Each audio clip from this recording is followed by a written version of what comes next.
Hey, what's going on everyone? It's me, Mr. Mario, and in this video here, we're doing a little bit of an experiment, I guess, and hopefully dispelling something that some of you all might have wondered here, and this is in regard to Bad Update. In case you have not been following it, Bad Update is a software-only hypervisor exploit for the Xbox 360, which means that as long as you have a working Xbox 360 and access to a USB drive to copy some files onto it, you can then access Homebrew and essentially unlock your Xbox 360. It is not persistent, mind you, as it states here. That would be something such as a JTAG or RGH system, but the thing is, as long as you have that USB drive with those files, you can then do a few things, and within a few minutes, you're then able to launch Homebrew, emulators, backup games, and do so much more on the Xbox 360 without having to open it, without having to flash anything, and without having to pick up a soldering iron, which that part is incredibly enticing to many people. However, if you've seen the process, you'll know that you have to use an exploit game. The main one people use is usually the Rock Band Blitz trial,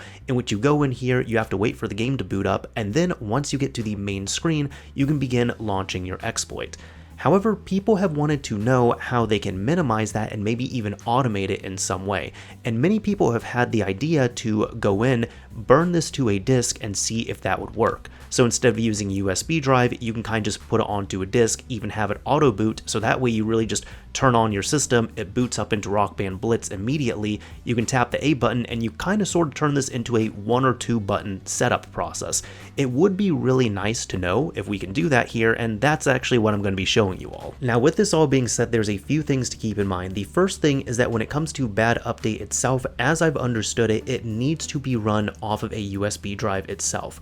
That means that for the game itself that you're using, whether it's Tony Hawk's American Wasteland or Rock Band Blitz or really any other game that might come out and be useful for this here, how you boot up the game doesn't necessarily matter as long as you can get it to work. But what's going to be the most important is when you get your Bad Update release files, these files that you extract from the zip have to be copied over and run from a USB drive. So what I'm saying is, if you're using Bad Update, you still have to have the exploit files on the USB drive, which means that we're not going to be getting rid of the USB drive. The next thing here is that with Rock Band Blitz and really any type of these Xbox Live Arcade games, you are not limited to running them only off of one piece of media. By that I mean this game can run off of an internal drive, it can run off of an internal memory unit, it can even run off a USB drive as we know, but it can even run off of a CD or a DVD. You do not need to modify the system, you don't need to open it up, you don't need to flash it, as long as you have a way of burning it to a disk and keeping the file structure on hand, it will work just fine. And by keeping the file structure on hand, this is what I mean. If you have the archive file right here and you go ahead and extract it out, you'll get a folder like this, and if this shows up here, it needs to be in content, the zeros directory,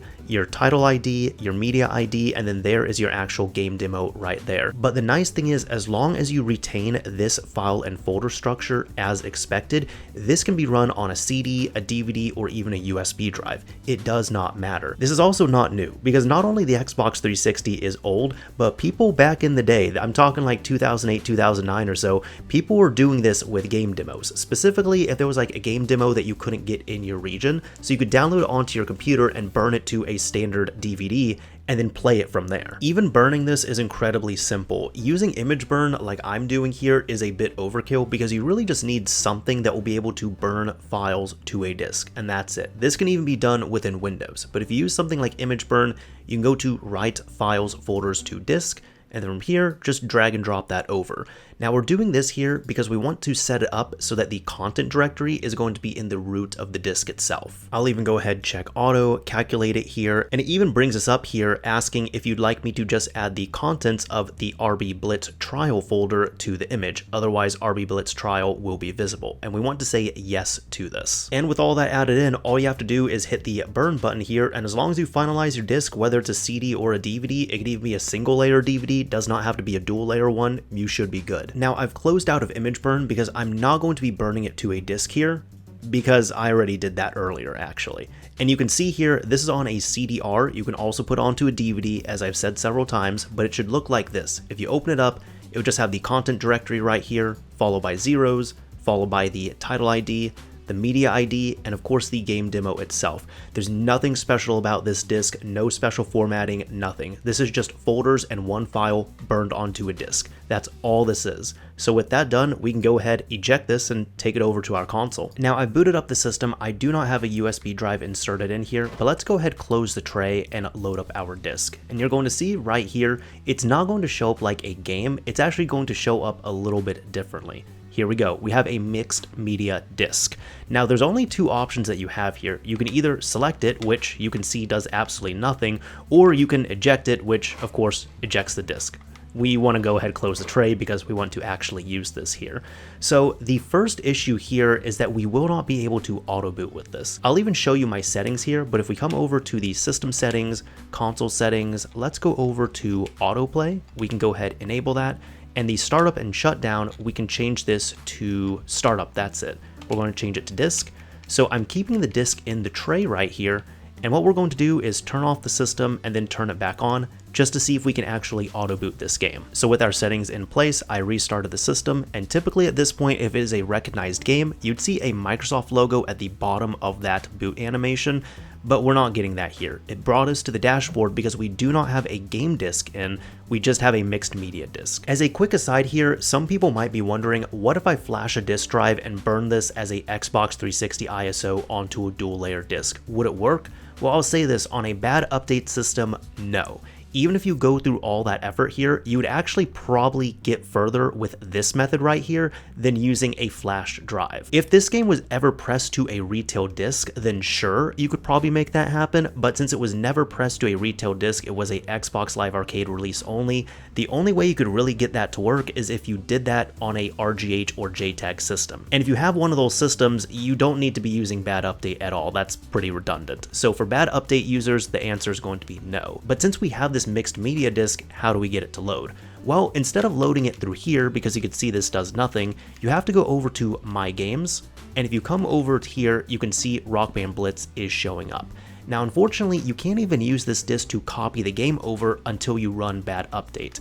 If you go over to settings, we go over to storage, for example, all we have is the hard drive. You could see that I do not have a USB drive plugged in, but I also do not have the CD visible on here. So again, that means that I can't even copy the game over. Yet again, if I try to go over to games, let's see this, I can go to game details. Yeah, I can play trial, that's it. So the only thing we can do with this disc is play Rock Band Blitz, which let's go ahead and give it a shot. So here I'm going to try to not cut anything, but you're going to notice this is going to take a while. This here is not an editing error. It's not like I forgot to put any video in here. No, we're sticking at this black screen here for a while. I can hear the disk drive. That's another thing too. If you can hear the disk drive on this, like if you try this out yourself, yeah, this game's not really meant to be run off of optical media. I doubt it was optimized for that, which is fine because it was a Xbox Live Arcade release here. But you see, we got past the first screen, we're at the second screen here, and for my experiments, it stays at this one for quite a while. Now, even to show you how slow this is, and keep in mind, you could speed up this process by burning this to a DVD. But if you burn it to a CD, this is how slow it's going to be. And I'm actually going to do a picture-in-picture here to show you all how long it will take if I just run this all directly from the USB. So you'll be able to see in the corner here that I'm able to load up the game and get into bad update with no issues within about a minute or so. But we're kind of just staring at this screen. Okay, so now we're at the autosave system, so waiting for this to load up. Again, this takes a while. There we go. So we're finally at this screen. So now that we actually can run the exploit, I'm going to physically plug in my USB device. Now that we have that plugged in, it is recognized. We can go ahead and tap the A button. It's loading this up, discover the content, running exploit. So everything is working as expected. And from here, the exploit is going to take as long as it needs to. Thankfully, we did get that recent 1.2 update, which speeds this up quite a bit. But keep in mind, this step here can take, well, there we go, we're done. It could take anywhere from a few seconds to a few minutes. So we have XE Unshackle, this comes up, so there's no issue in that front. It brings it up here, we can hit the back button, brings us to a black screen, and my USB drive has been, oh, there we go, auto sign in. My USB drive has been set up to boot into Aurora, so that should come up here. And from here we have bad update running. So we're still able to utilize this and temporarily modify our system, at least be able to get bad update up and running. But in terms of actually using a disk right here, then no, there's not too much that we can really benefit from. If you do want to copy this out here for some reason, you can bring up the back button, go to the file manager, go to the DVD section, and from here you could see you could just copy this out and paste it to a USB drive, a hard drive, whatever you want to. It is showing up properly, so Rock Band Blitz is showing up there. But if you're watching this video, you've probably already set up a bad update on your USB drive with Rock Band Blitz, so we can close out of that. So now coming to the end of this video here, do I recommend doing this? Absolutely not. In my opinion, it's a complete waste of burning a CD or a DVD. It is a waste of time burning that CD or DVD, and it's also a waste of time adding unnecessary seconds or maybe even minutes to booting up Rock Band Blitz in order to launch bad update, as opposed to just loading it from a USB drive. The last issue is that this is really pretty redundant here because you're not getting rid of the USB drive. I know some people have wanted to do that, but since you have to use a USB drive, if you use this method here, you're using a USB drive and a CD or a DVD. So you're really just adding another piece to the mix that ends up slowing you down, and it's also adding some unnecessary wear and tear to your DVD drive, which, I mean, these things aren't getting any younger, they're just getting older, they're aging, there's going to be more issues as time goes on. So while I completely understand the appeal to having an auto-booting disk where you could just turn on your system, it automatically boots up into Rock Band Blitz, and you can launch bad update from there, unfortunately, that's not really the case with what we can do here. So at the end of the day, just stick to having everything on your USB drive. That way, you're going to save time, you're going to save money, and you're also going to save your poor DVD drive from unnecessary wear and tear. That's about it for this video here. I had a little bit of fun doing this, and if I can get the excuse to burn a CD, especially in 2025, I love taking on that challenge. So that's what we tried out here. If anybody was wondering if it works, it doesn't work, but here we are. Anyways, this is Mr. Mario signing off. Thank you all for watching, everyone. If you enjoyed this video, a like would absolutely be appreciated, and if you didn't like it, a dislike is fine as well too.